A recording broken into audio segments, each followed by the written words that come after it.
and attended school after working all day. At age 25, he founded the Tuskegee Institute and recruited George Washington Carver to join the staff. At the time of his death, which occurred this day, November 14, 1915, the school had grown to over 1,500 students. His name was Booker T. Washington, and he was the first black to have his picture on a U.S. postage stamp and a U.S. coin. He was also the first black elected to the Hall of Fame. Booker T. Washington declared, "I shall allow no man to belittle my soul by making me hate him." This has been an American Minute with Bill Federer. For a free transcript, call American Minute at 1-888-USA-WORD.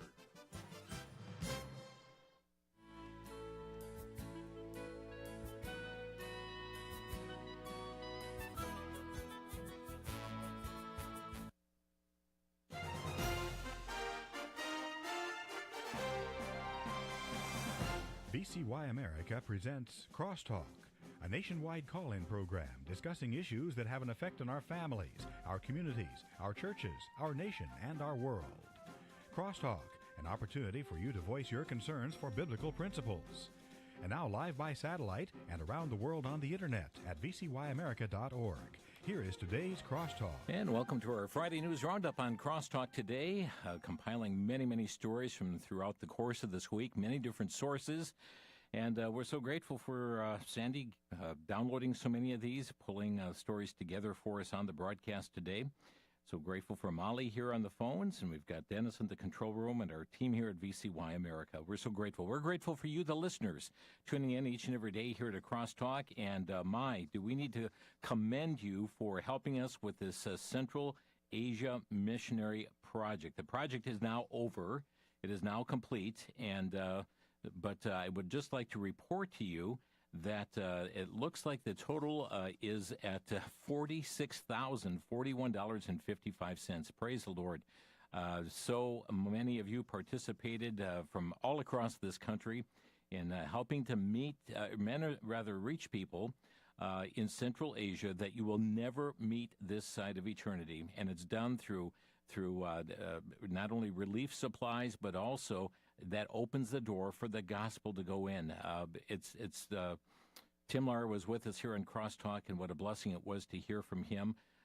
Previously, we had mailed a check for $15,000, then a check for $16,000. Today's mail marks another check for $15,000. And again, the project is now over, but I just wanted to report back to you and thank you for your efforts to reach others with the good news of the gospel. Again, people you'll never meet the side of eternity, but how grand it will be one day to hear such testimonies coming from people who've met the Savior as a result of your caring support. Thank you so very much.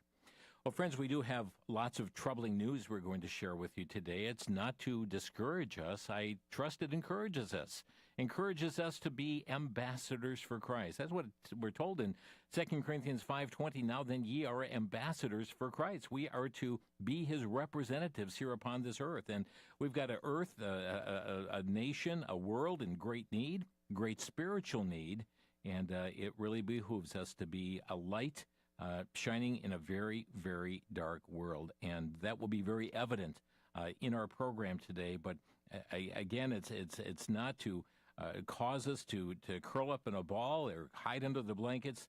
Rather, it's to help us understand the importance of letting our light so shine before men and taking the gospel to a world in great need. I'm going to begin today with a story here on the shutdown, and Daily Caller puts it, the longest government shutdown in American history ended with the stroke of a pen by President Donald Trump in the Oval Office on Wednesday night. President Trump signed a spending package into law, funding the government through the end of January, which is concluding this 43-day standoff with the Democrats. Some of the aspects of government, though, are funded through the full fiscal year. But even as that signing was taking place, President Trump had this statement in part. It spoke longer than this, but here's part of what he had to say. They didn't want to do it the easy way. They had to do it the hard way. And they look very bad, the Democrats do. They deprived more than 1 million government workers from their paychecks and cut off food stamp benefits for millions and millions more Americans in need. They caused tens of thousands of federal contractors and small businesses to go unpaid, and the total effect of the damage their antics caused will take weeks and probably months to really calculate accurately, including the serious harm that they did to our economy and to people and to families. So I just want to tell the American people, you should not forget this. When we come up to midterms and other things, don't forget what they've done to our country. Well, the signing ceremony immediately followed the House of Representatives approving a Senate-passed funding package during a vote of 222 to 209, largely along party lines, but some Democrats did join the Republicans for this. Democrats are leaving the shutdown fight without having their chief demand met, which was an extension of the enhanced Obamacare premium tax credit. Newsmax.com is reporting that members of Congress collected more than $20,000 apiece during the longest government shutdown in U.S. history. That is even as millions of Americans went without pay and essential services. The White House estimates the shutdown inflicted roughly $15 billion in weekly economic damage, with 60,000 private sector jobs lost. While 1.3 million active duty service members, over 750,000 Guard and Reserve troops, and roughly 1.4 million federal workers faced furloughs or worked without pay, lawmakers continued receiving their constitutionally protected salaries. This is why some lawmakers said, hey, what's good for the goose is good for the gander. We should not be getting paid if other federal workers are not. And they've advanced some legislation. I guess we'll see if that goes anywhere. But we understand all affected federal personnel will now receive back pay following the president's signing of the legislation. Western Journal is reporting that leftists, including some elected officials, reacted with rage Monday after 8 Senate Democrats caved to Senate Republicans by agreeing to vote to end this lengthy government shutdown. And while Senate Minority Leader Chuck Schumer didn't appear to be directly responsible, as it seemed the 8 had negotiated a deal behind his back, the blame for the massive concession, though, was still flowing his way. Despite voting against the deal, Chuck Schumer is emerging as the top target for not containing the defections, Axios confirmed. Schumer is voting no, a senior House Democrat told the outlet, but that doesn't mean a primary challenge is not coming. The deal reached by the 8 Senate Democrats reportedly include a promise that the Senate Republicans would eventually allow a vote on their colleagues' bill to permanently extend COVID-era Obamacare subsidies. Newsmax is reporting that paychecks to the federal workers reportedly will begin going out tomorrow. According to a memo received by Semaphore, the Trump administration has laid out an agency-by-agency plan to issue back pay to hundreds of thousands of employees who went without the checks. The document says pay will start going out this weekend with the goal of completing the first round of payments by November 19th.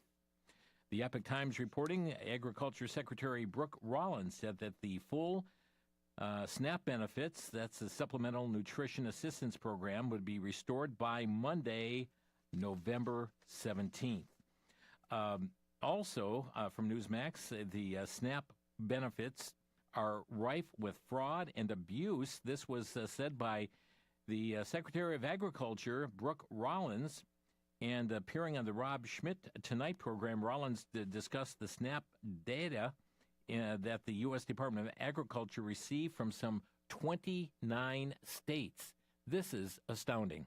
And 20 plus others did not, and we're suing. We're in a litigation right now. But of the 29 that complied, what we have found is staggering.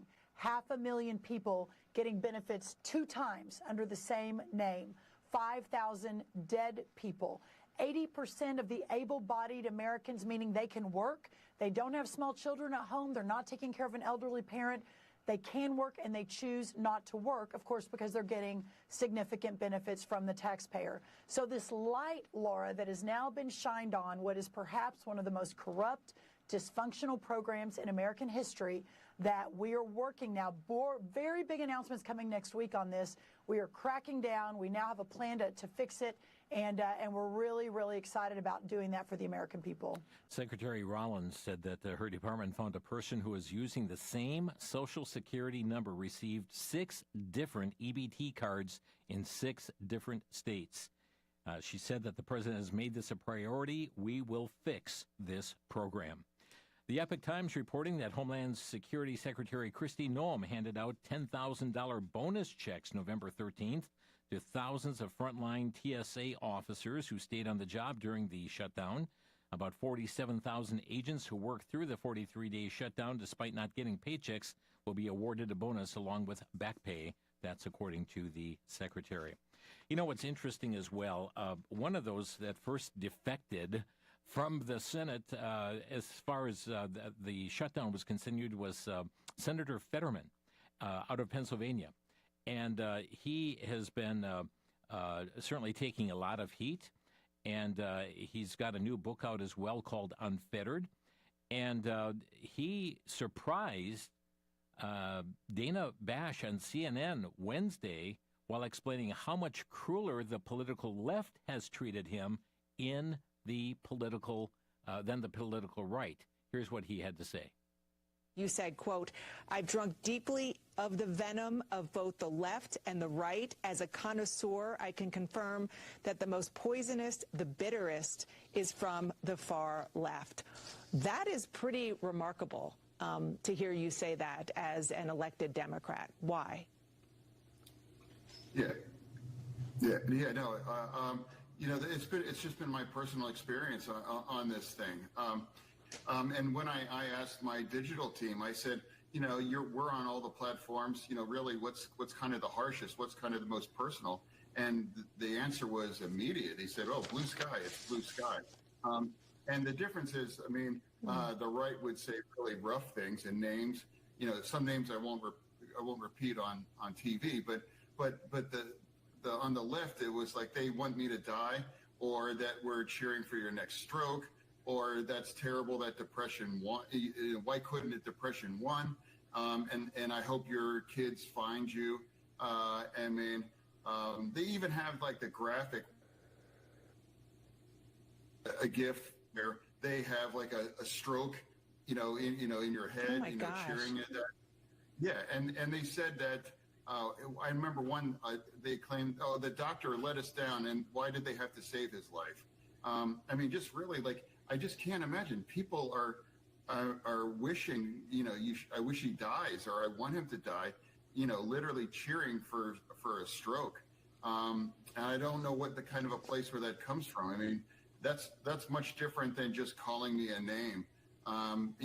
That's really been consistent, in that community online. Interesting. Senator Fetterman on CNN talking about the vicious left. And he's from the left. He's from the Democratic Party. But yet the attacks against him, the viciousness, so much more severe. Interesting. Well, friends, sadly, there is news coming out here today about something that was slipped into that bill that terminated the shutdown. And this story now from Fox News. The House is expected to vote next week on repealing a controversial measure in the bill that ended the shutdown. It caused heartburn for House Republicans in the final days of the shutdown and provided fresh ammo for Democrats hoping to delay their federal funding legislation in its final hours. But the provision, tucked into the legislative branch appropriations bill and dubbed requiring Senate notification for Senate data, would allow senators directly targeted in former Special Counsel Jack Smith's Arctic frost investigation to sue the U.S. government for up to $500,000.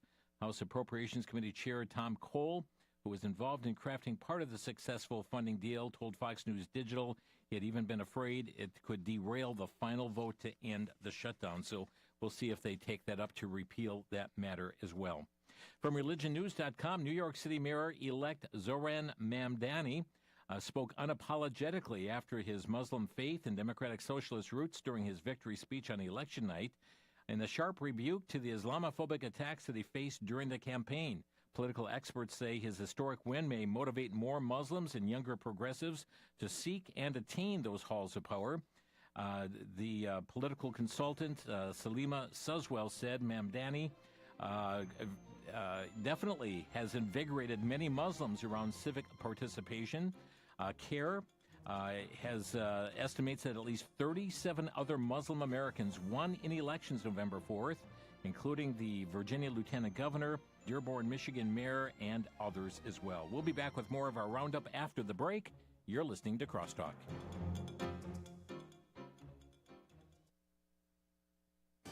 Back Back to Genesis with Dr. John Morris, president of the Institute for Creation Research. Dr. Morris, the pterosaurs were flying reptiles, but were they good flyers or not? Chris, it's hard to know because we've never seen one fly. We do see their skeletal remains, and some of them were absolutely huge. How could they have flown? A scientific study of some of their skulls has given us some clues. That portion of the brain which integrates input from the different sensory organs was large in the pterosaurs, much larger than in other creatures. This gives us the impression that the creature was a good flyer. Of course, evolutionists propose that all these functions and organs came about by natural selection.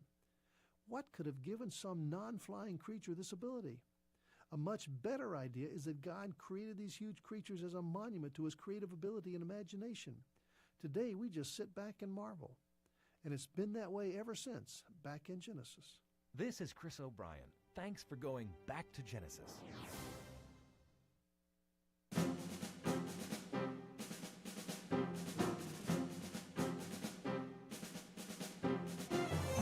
It's a news roundup and comment Friday here on VCY America's Crosstalk program. Thank you for listening. We were just talking about the mayoral win in New York City for Mr. Mamdani. And what's interesting, this from Jihad Watch, in the wake of his win, Muslims are claiming New York for Islam. A quote here from one posting on social media. We're done hiding. We're done. This is the correct religion. This is the religion that all of humanity needs to be a part of Islam, and we will not stop until it enters every home. I want to hear it in every single district. Also, it's interesting that the Muslim former leader of Scotland spoke to, saying to the Mamdani supporters, saying this is Hamza Yousaf, former leader of Scotland, had come and he said, "You are not guest of the West, you are building the West." He told the room of Mamdani's record-breaking election just 24 hours, within 24 hours of that win. But you are not guest of the West, you are building the West. You know, sounds reminiscent of what Usama Dakdak has warned us here on Crosstalk.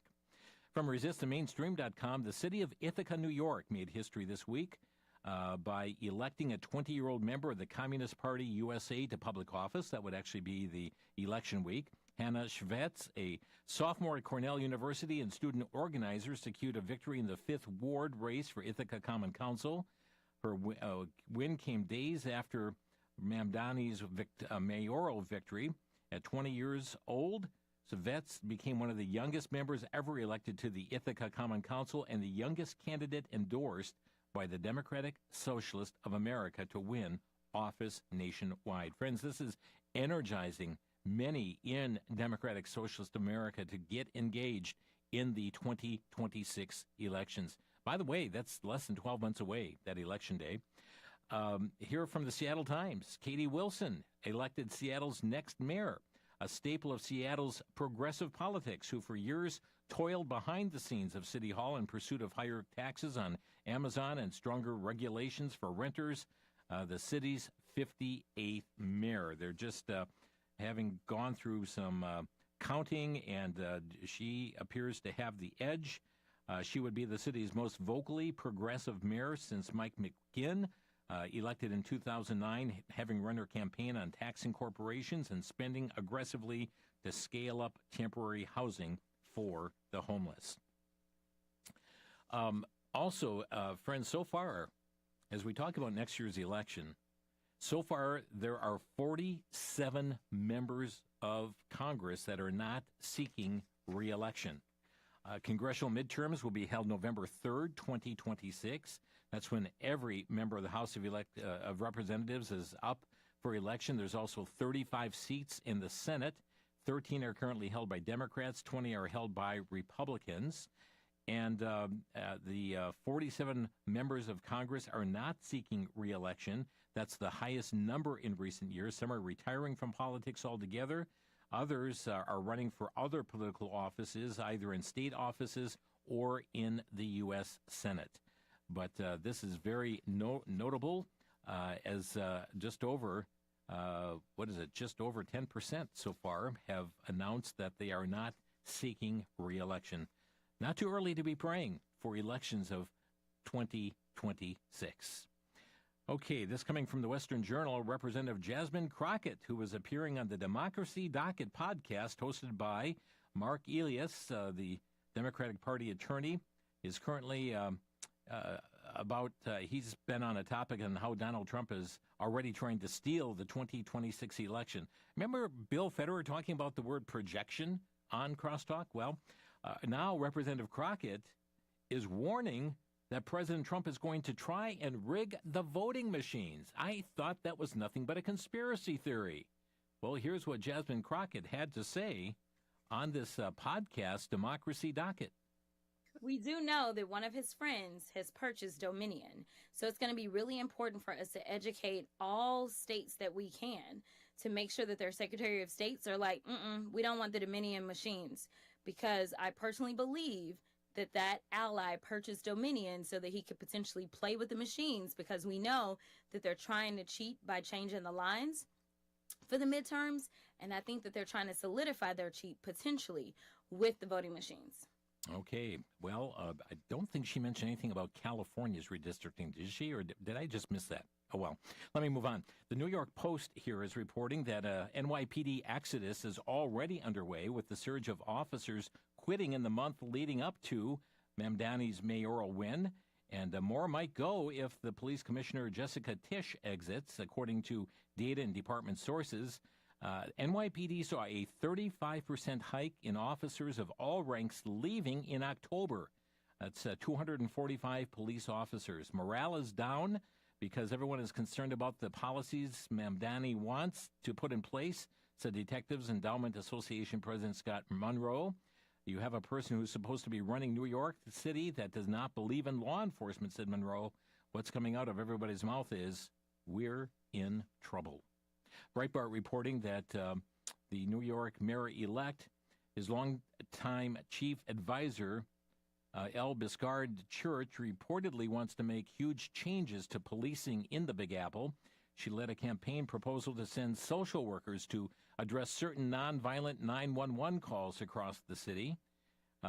Mamdani has previously called to dismantle the New York City Police Department, and in October suggested that mental health experts should respond to crimes instead of police officers. I guess we'll see how that one works, or should I say not work once again. Haven't we seen that before? Cities that have gone through the defund the police movements only to find their cities just decline into corruption and violence.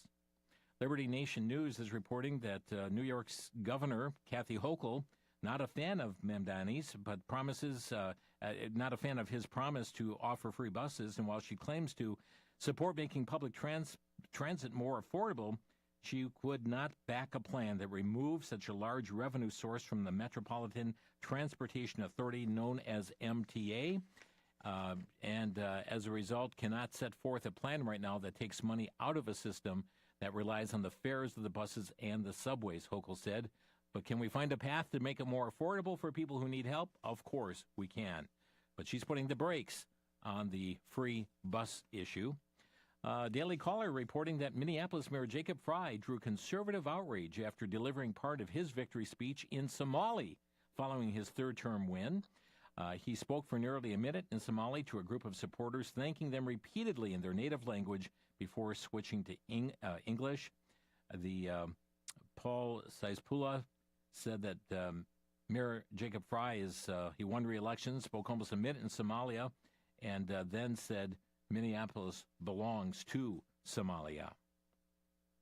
Coming from Jihad Watch, the Hamas-linked Council on American Islamic Relations, CAIR, managed to secure the release of a UK-based pro-Hamas speaker and journalist, Sami Hamdi, who told a mosque to celebrate the victory days after the October 7th jihad attack from federal immigration detention. Let's see here. Liberty Nation News reporting it's being described as a vote that could have vast economic ramifications in California's largest city. Los Angeles strengthened its rent stabilization law for the first time in 40 years Wednesday, setting a 4% ceiling on annual rent increases for a massive portion of the city's housing stock, the LA Times reported. This is a historic vote by the council to help set rents for decades to come for tenants who live in units built before 1978. From the Epic Times, Ford has some 5,000 job openings for mechanics, offering a six-figure salary, a sign of skilled manual labor shortage facing the United States, the company's CEO Jim Farley said in a November 12th interview. He said we have over 1 million openings in critical jobs, emergency services, trucking, factory workers, plumbers, electricians, and tradesmen. It's a very serious thing. We do not have trade schools. According to the latest data from the Bureau of Labor Statistics, there were 409,000 manufacturing job openings in the United States as of August. In the trade, transportation, and utility sector, 1.14 million job openings, while the construction sector had 188,000 jobs unfulfilled. Said we're in trouble in our country when it comes to the essential economy. Those who are just have no desire to go to work, there's jobs waiting. And many are in trades, and that's why many are going to tech schools at this point. And while there's openings in the economy, friends, there is much opening by way of Christian service. There are many pulpits that are needing pastors today. There are many mission fields that are needing missionaries. The fields are indeed white unto harvest. There are Christian schools that are needing Christian school teachers. And perhaps you're listening today, you would utter that prayer, Lord, how can I best serve you? Let's go to frontpagemag.com, and this is the grand opening ceremony of a sprawling 150,000 square foot milestone for the global Shia Ismaili Muslim community, and a transformative addition to the city's cultural landscape opened in Houston. This Ismaili Center, Houston, it's said to be an architecturally grand culture and religious space, one of only 7 worldwide. Has completed construction, open to the public this next month. This is a branch of Shia Islam who are guided by hereditary Imam, Prince Rahim Aga Khan V, who succeeded his father in February, believed to be a direct descendant of Muhammad. The Imam leads a community of millions across more than 70 countries, and now a sprawling 150,000 square foot Islamic center opening in Houston, Texas. NewsNationNow.com, Americans with lower credit scores are falling behind on their car payments at the highest level in decades. A record 6.65% of subprime auto loans are at least 60 days past due in October, largest share in data going back to 1993, according to Fitch Ratings. That's up 3.76 from 4 years ago. The increase suggests more borrowers, particularly those in riskier credit tiers, are struggling to keep up to total household debt, climbing to $18.6 trillion. Just the News reporting the Justice Department has launched an investigation into violent protest at a Turning Point USA event Monday at the University of California, Berkeley.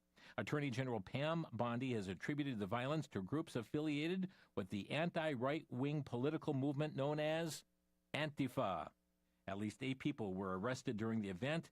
It was the final stop on Turning Point USA's national campus tour, and that just transpired this past Monday. Okay, from Worthy News, a group of Hamas fighters trapped inside tunnels on the Israeli-controlled side of the Rafah ceasefire line have vowed not to surrender to Israeli forces. The Al-Qassam brigades announced Sunday in a move that could jeopardize the fragile month-old ceasefire in Gaza. In a statement released early Sunday, the military wing of Hamas said that its fighters were defending themselves within an area now under IDF control, rejecting any notion of surrender and calling on international mediators to intervene. Also, Worthy News is reporting the U.S. on Thursday urged the UN Security Council to support Washington's draft resolution establishing an international stabilization force to secure post-war Gaza and guide the territory into a future free from Hamas. The measure is a central pillar of President Trump's broader Middle East framework, has been crafted with input from Qatar, Egypt, Saudi Arabia, Turkey, and the UAE. And we understand this for the first time, a UN Security Council text tied to the ISF explicitly references the possibility of a future Palestinian state. We'll be back in just a minute. You're listening to Crosstalk on VCY.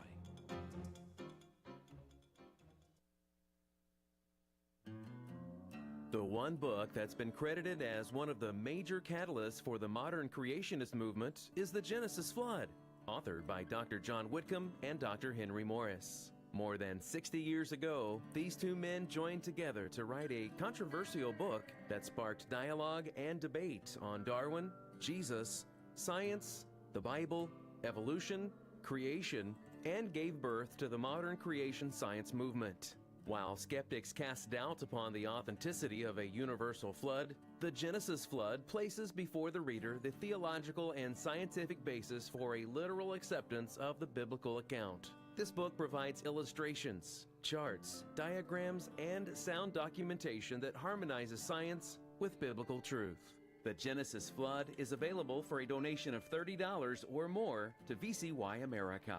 Call 1-800-729-9829.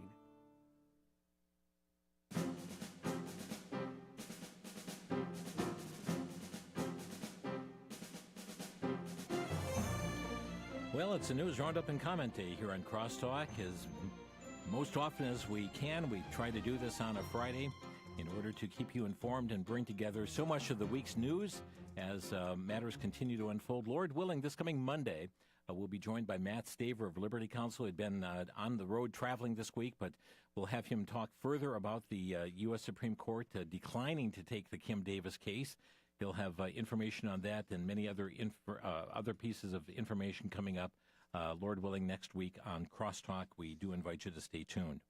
Gatestone Institute is reporting that while President Trump and his administration are working hard to bring peace to the Middle East and disarm terror groups, the Iranian regime and its proxies are doing their utmost to ensure that their jihad to destroy Israel continues in full force. The Iranian regime is evidently afraid of losing its terror proxies, Hamas and the Palestinian Islamic Jihad in the Gaza, and Hezbollah in Lebanon, the Houthis in Yemen. And these terror groups, whose primary goal is to eliminate Israel, have suffered some severe blows over the past 2 years. Although Iran's terror proxies have been weakened, they are trying to rise from the ashes with the help of their patrons in Tehran as part of their effort to foil the Gaza peace plan and attempt to persuade more Arab and Islamic countries to join the Abraham Accords with Israel. Representatives of the Iran-backed terror groups attended a conference in Beirut for the first week of November, organized by a group called the Arab National Conference, attended by more than 250 Arab political culture and resistance figures. The ANC Secretary General emphasized the need to counter narratives of Arab defeat. The nation has won and the day of Palestinians' liberation is near, he said. By the way, Fox News reporting that Iran is facing its worst drought in decades, raising fears of evacuations in Tehran while threatening the regime's stability and nuclear ambitions. That's according to a leading environmental expert. Let's see. Let's hit another issue here today. Oh, this one from the Western Journal. Wednesday, the U.S. Attorney's Office in the Eastern District of California dropped a bombshell news release stating that Dana Williamson, that was Governor Newsom's chief of staff from 2022 to 2024, has been indicted on a litany of charges. The 53-year-old Williamson has been charged by a federal grand jury with conspiracy to commit fraud and that's bank and wire fraud, wire fraud, conspiracy to defraud the U.S. and obstruct justice, subscribing to false tax returns, making false statements, the DOJ announced. Some 23 counts, indictments against the individual. Daily Caller is reporting that the BBC Thursday, well, they've apologized to President Donald Trump for this panorama documentary that stitched parts together from January 6, 2021, in which they suggested that he advocated violence. We played that clip just a couple of weeks ago here on Crosstalk. But the BBC chair, Samir Shah, said he sent a personal letter to the White House conveying the apology and confirmed the film would not be shown again on any BBC platform. The president had threatened a $1 billion lawsuit unless the BBC retracts, apologizes, and compensates him. And while the BBC sincerely regrets the manner in which the video clip was edited, we strongly disagree this is a basis for a defamation claim, the corporation has said. Epoch Times reporting President Donald Trump on November 11th has defended his plan to offer 600,000 visas to Chinese students. He told Laura Ingraham, We do have a lot of people coming in from China. We always have. We also have a massive system of colleges and universities. If we were to cut that in half, which perhaps makes some people happy, you would have half the colleges in the U.S. go out of business. I think that's a big deal.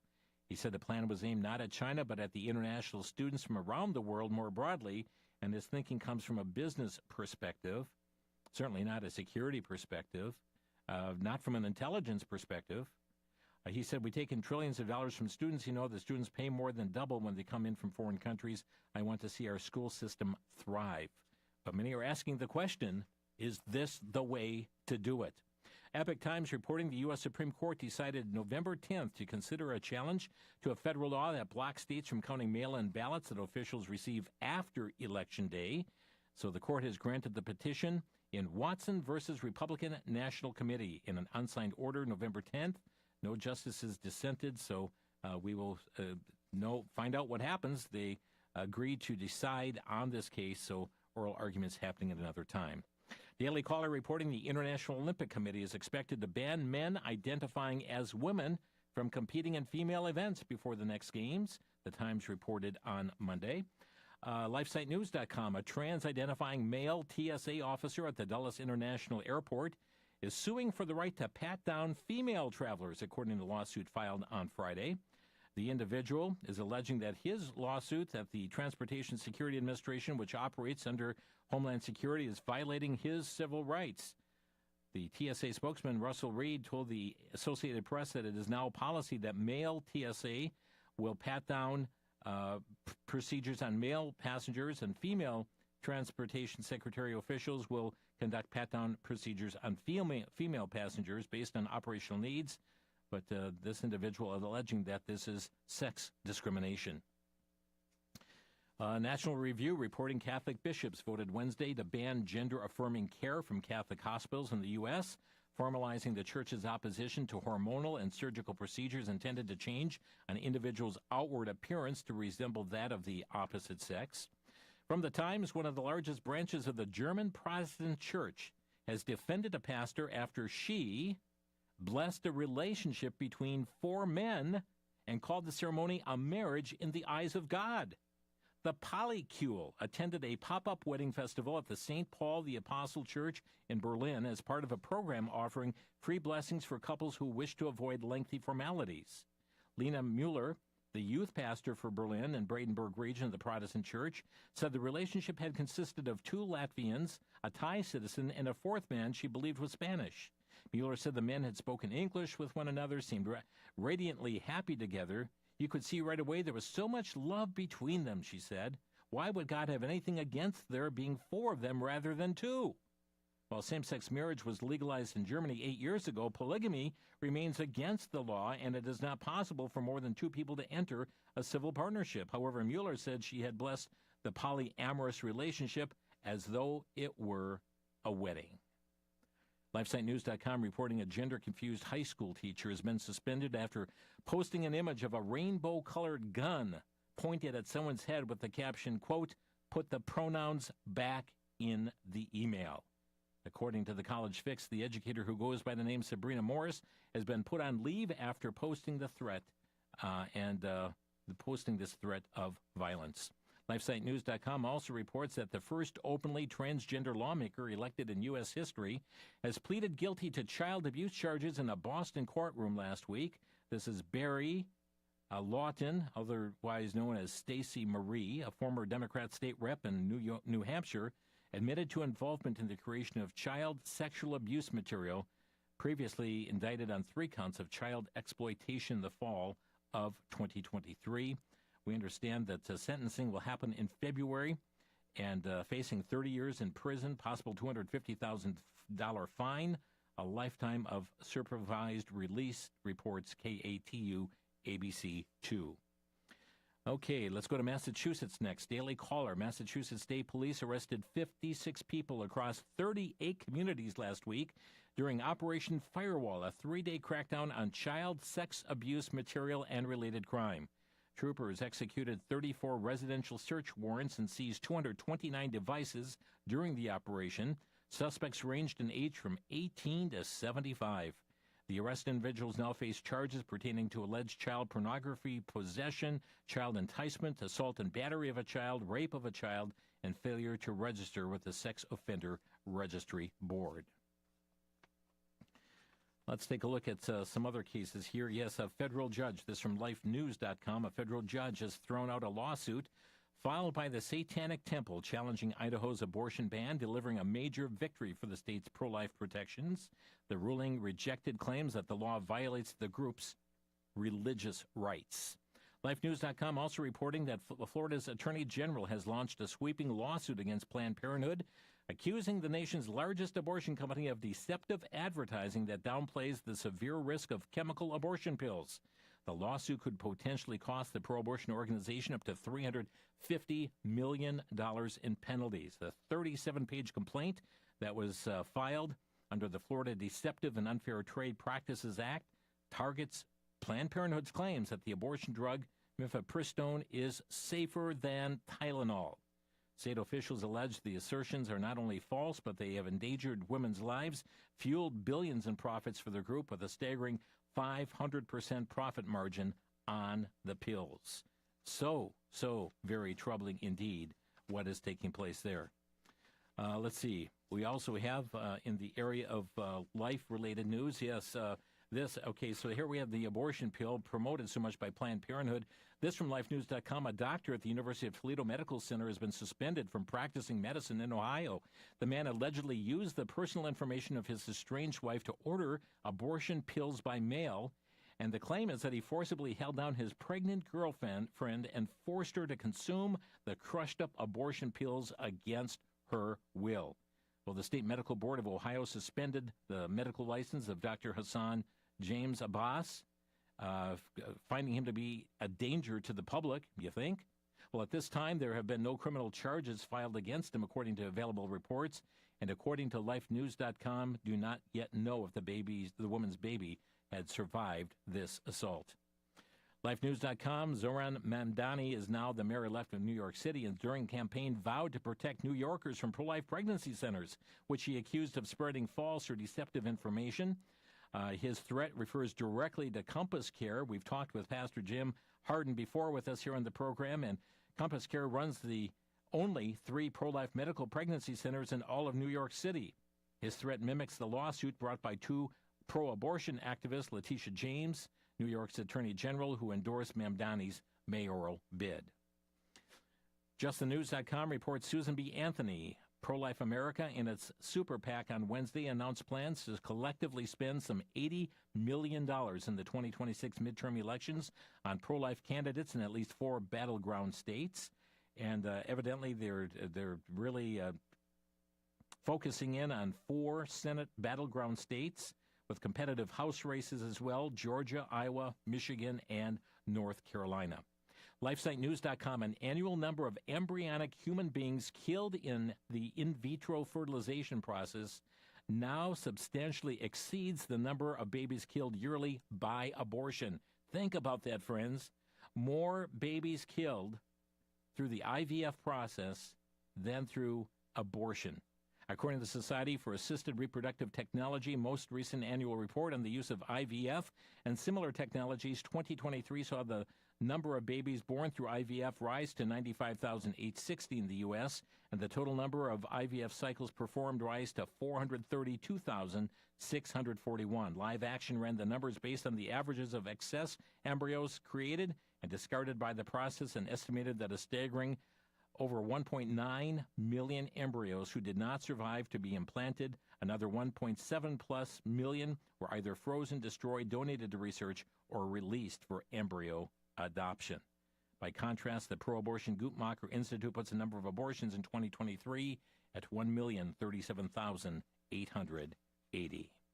Friends, we're going to take a quick break, but I'd like to open phone lines if you'd like to comment on these or other current event stories. Our phone number to Crosstalk today is 800-733-9829. That's 800-733-9829. This is Crosstalk coming your way from the VCY American Network.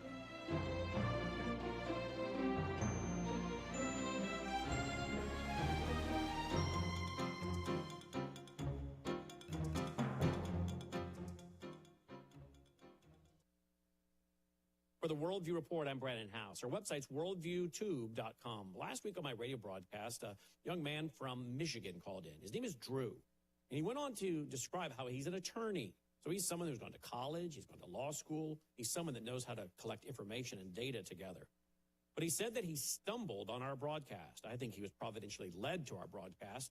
And there he heard me lay out the clear gospel, just what's in the Bible. And he believed and was saved. Then he laid out in a lengthy email to me over the weekend all the remarkable things the Lord has done for him, his children, his wife. But he thanked us because there are so many gospels out there. So many people that are adding to the gospel, taking away from the gospel, making the gospel so confusing. I hope this encourages you to preach what Jesus preached. All who desire may come. All. Preach the gospel to everyone. There are people eager to hear it. I'm Brandon House.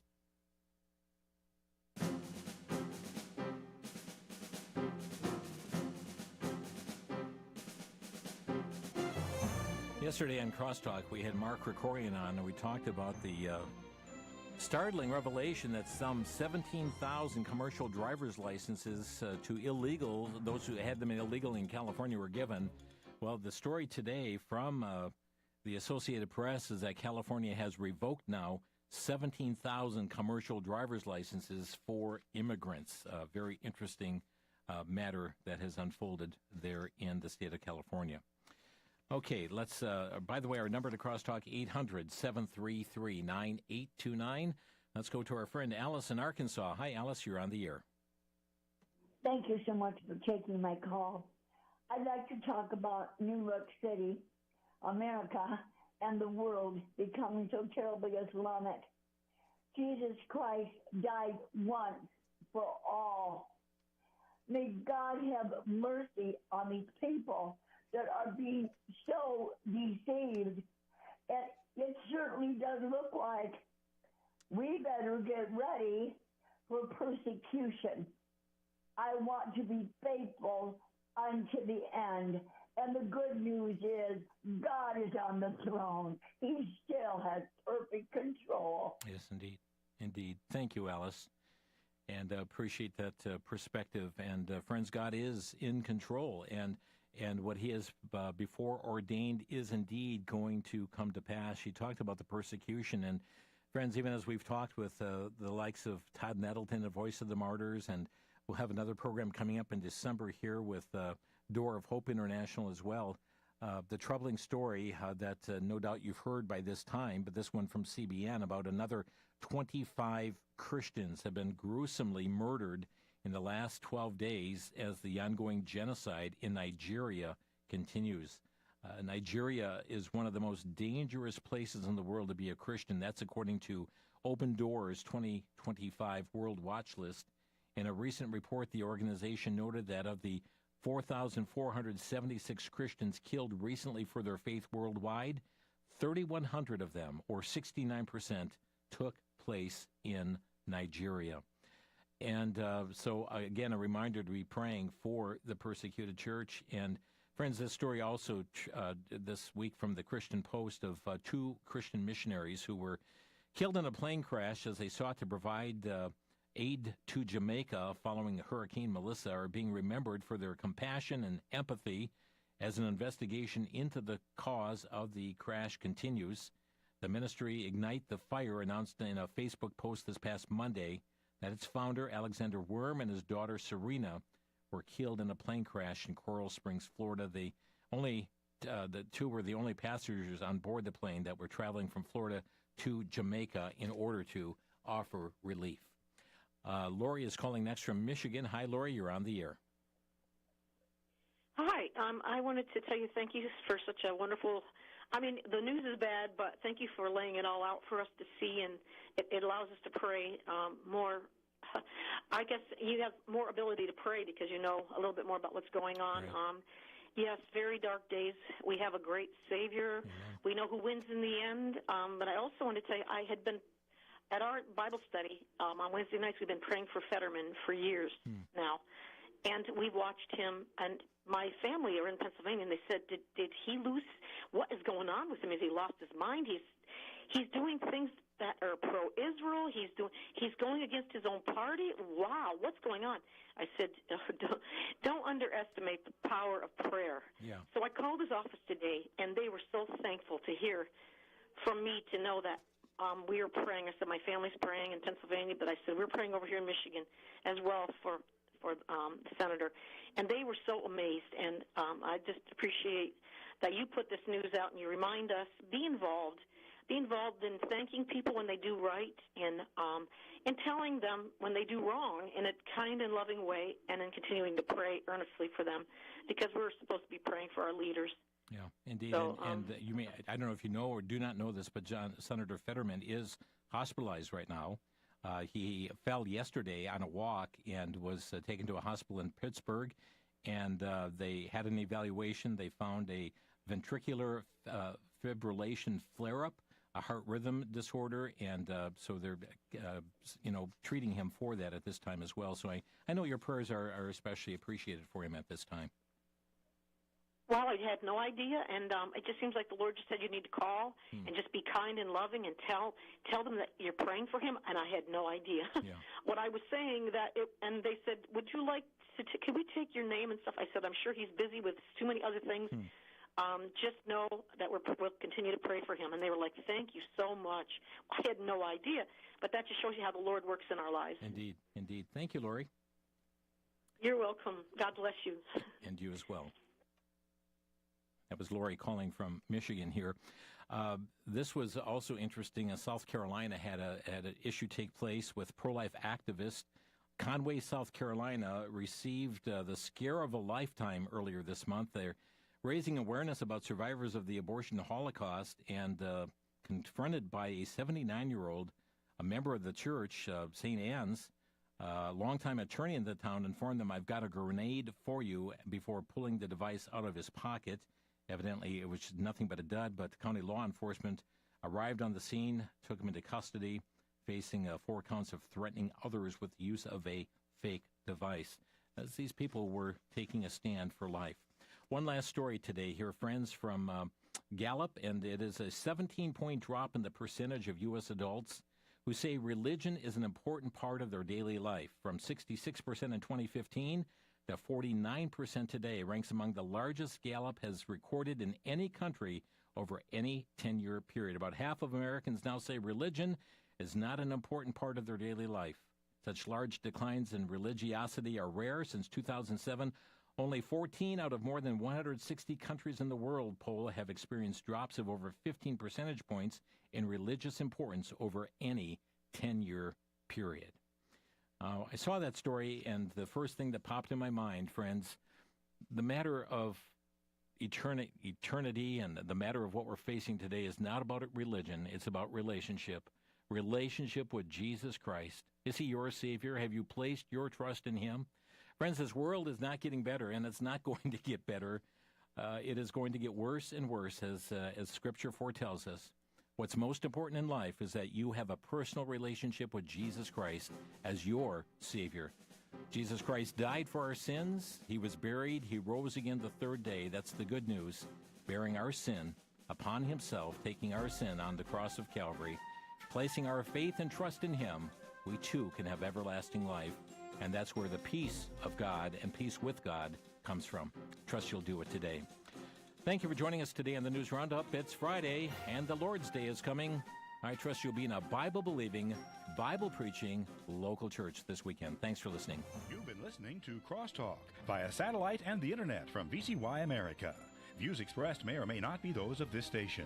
For a CD of today's program, send a donation of $6 or more to VCY Take Ministry, 3434 West Kilbourne Avenue, Milwaukee, Wisconsin, 53208. Or download by RSS or podcast from crosstalkamerica.com.